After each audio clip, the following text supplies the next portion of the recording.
Thank you, Chairman. Thank you, Secretary. Thank you for your testimony. I want to say at the beginning that I think that in terms of roles in the cabinet, that coming into your job, I think you're the most qualified cabinet member.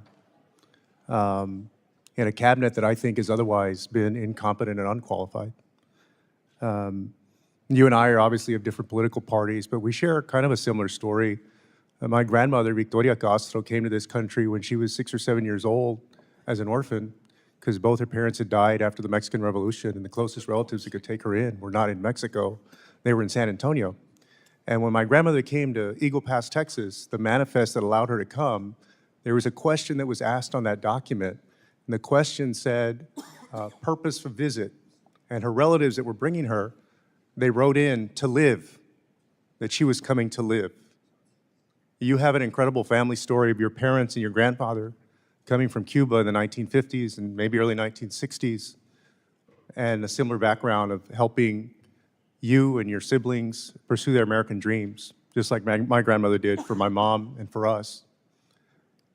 But I feel like today, under the Trump administration, our grandparents may have ended up in a gulag or banished in Guantanamo, or like the girl that I visited with who was a US citizen in Mexico a few weeks ago with a brain tumor, having her seizure medication seized at a CBP inland port.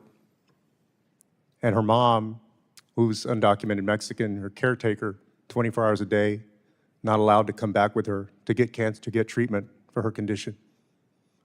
And I want to ask you specifically about a policy decision where on February 5th, DHS Secretary Noem rescinded temporary protective status for Venezuelans.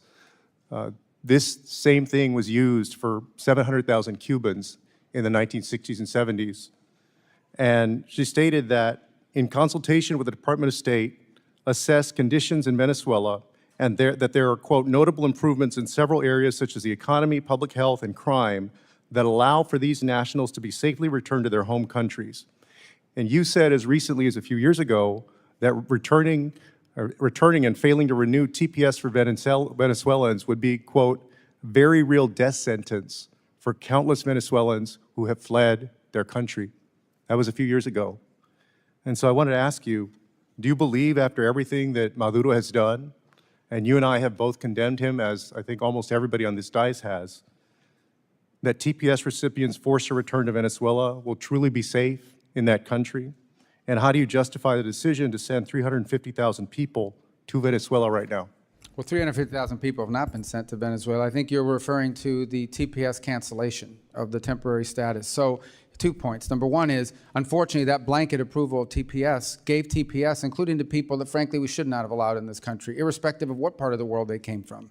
Number two is the hope that now people that have received TPS will apply through the asylum process. And I believe many of them, if not most of them, will have very credible asylum claims to make for the reason you've just outlined.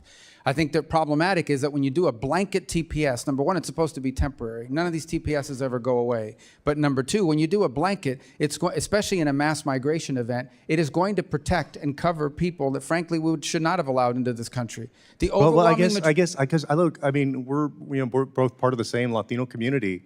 You're not saying that all 350,000 people were gang members, are you? Of course not. The majority are not. But if 1,000 of them are, we got a big problem. Well, yeah, but so because there is a very small group who are criminals, just like any group of Americans, you're saying that none of them get any due process? They're just automatically expelled? No, like they no have a right review, to... no nothing for any of their cases? Well, again, it's not my department. We don't do asylum claims, but I can tell you they can apply for asylum. But she said she consulted with you. She said that it was her decision and your decision, and a few years ago you said it was a death sentence. Yeah, but the problem is the previous administration did a terrible job of vetting applicants for TPS. They just blanket approved it. They did things that have been done in other administrations before. But never in this mass migration event. Look, the bottom line is, of course, the overwhelming majority of them are not gang members, and they will be able to apply for asylum, and they have a very credible claim. I have but to there yield. are some that are, and I have they need to yield my removed from our remaining country. time.